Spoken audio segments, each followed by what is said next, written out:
Autoridades políticas e do Poder Judiciário, além de advogados, serventuários da Justiça e estudantes de Direito, participaram da audiência pública que teve como finalidade rebater a decisão do Tribunal Superior Eleitoral de extinguir zonas eleitorais.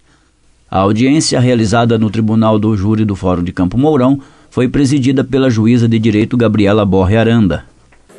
O resultado foi muito positivo, né? A nossa ideia, justamente como foi explanado e muito discutido aqui, é levar ao conhecimento da população o problema apresentado, as consequências que essa resolução pode trazer para a nossa comunidade, né? Então, acredito que com a presença dos principais líderes aqui do município, nós alcançaremos o objetivo que é a comunicação, chegar ao conhecimento do eleitor aquilo que está acontecendo com a estrutura da nossa justiça eleitoral. Doutora, quais as principais consequências aí que essa medida pode ocasionar ao eleitor e à justiça eleitoral como um todo? Atualmente, da forma como a resolução está proposta, faticamente seremos afetados com a zona eleitoral que abrange nossos municípios menores, né, que é parte de Campo Mourão, Farol, Lusiânia e Janiópolis. Essa zona seria extinta e, consequentemente, seria agregada a uma zona já existente. Isso implica num acúmulo de função, um acúmulo de trabalho para uma única zona eleitoral, diminuição do número de servidores, de funções comissionadas e da função de um juiz e um promotor eleitoral.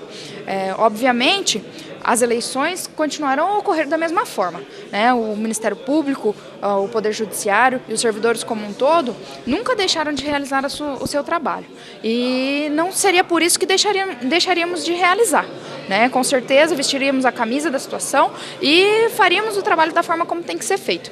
Mas não é a nossa intenção, né? A nossa intenção é que não se perca aquilo que já se conquistou. E se hoje ainda nos falta estrutura para atendermos a população da forma como gostaríamos, para que consigamos acompanhar as evoluções, para que consigamos acompanhar a velocidade com que as coisas acontecem, a velocidade da tecnologia, das mídias sociais, da realidade do povo. A justiça ainda corre atrás da realidade do povo, né? Então precisamos melhorar e conseguirmos acompanhar essa realidade. A nossa intenção é que a justiça se fortaleça e isso, ao meu entendimento, é um retrocesso, é um encolhimento da justiça eleitoral que vai na contramão de tudo que se prega em combate à corrupção, em combate ao abuso do poder político, do poder econômico e reflete na vida do eleitor durante os pleitos municipais, né? A economia, em números, ela virá.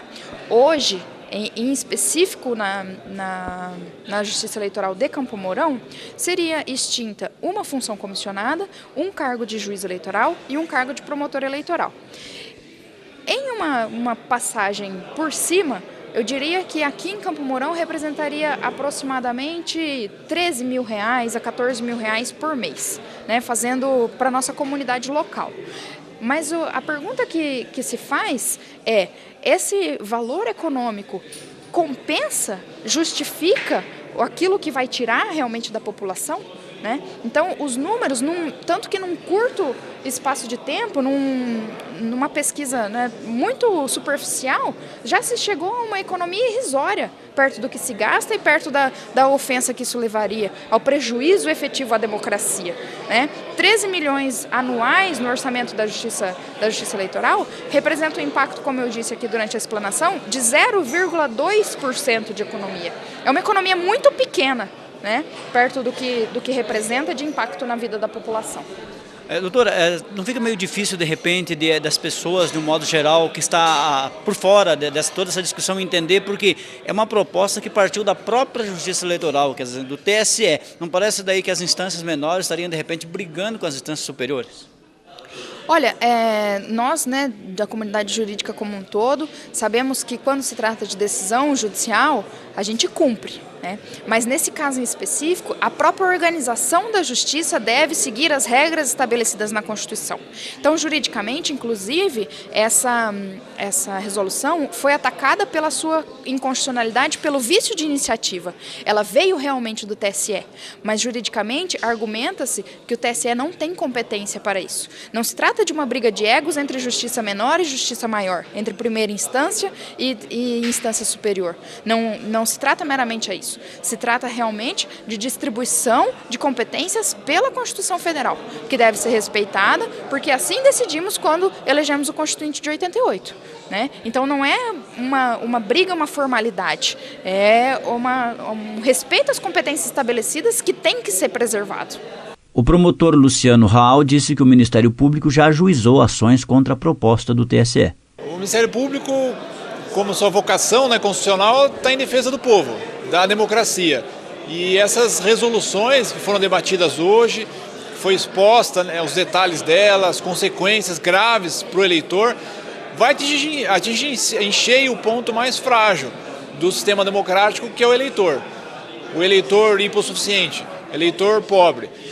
Que a justiça eleitoral vai ficar mais longe do povo, isso é inegável. Então o Ministério Público ele sempre vai se colocar do lado mais vulnerável, do lado daquele que não tem os seus direitos assistidos.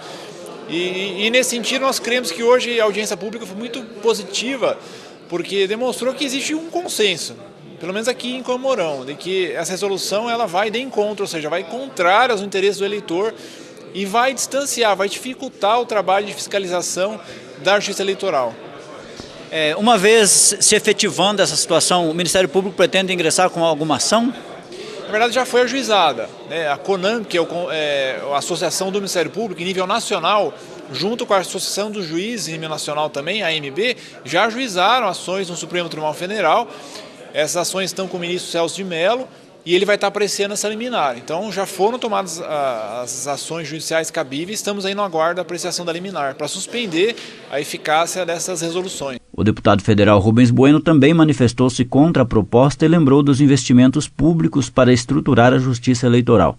De nossa parte, a luta é para não deixar extinguir zonas eleitorais no Paraná, que houve um esforço muito grande, não só dos parlamentares, que contribuíram com 80 milhões de reais para construir fóruns eleitorais, né, e mais 20 milhões do TSE. Então são 100 milhões de reais envolvidos em obras desse tipo. A nossa região, por exemplo, tem 100% das suas obras concluídas, inauguradas e funcionando adequadamente, trazendo conforto para o cidadão quando precisar da justiça eleitoral, não só no título, da certidão, mas também tudo aquilo que diga a respeito ao cidadão. Mais ainda, tem uma lei recente, cuja lei recente estabelece uma norma única de documento no país. E quem é que tem o banco de dados? Exatamente a Justiça Eleitoral, e nestes fóruns eleitorais é que vai atender a população como um todo. Isso aconteceu no dia 1º de junho, foi quando aconteceu a portaria que foi assinada. Desta portaria das 206 comarcas, o Paraná ia perder cerca de 82 zonas eleitorais.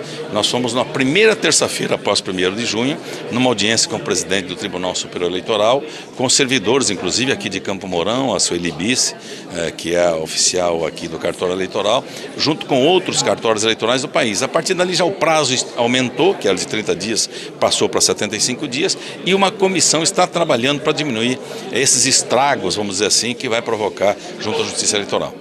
Se a proposta entrar em vigor, a comarca de Campo Mourão perderia uma das zonas eleitorais que hoje atende os municípios de Farol, Janiópolis, Luisiana e uma parte do Lar Paraná. Todo o trabalho ficaria concentrado em apenas uma zona eleitoral.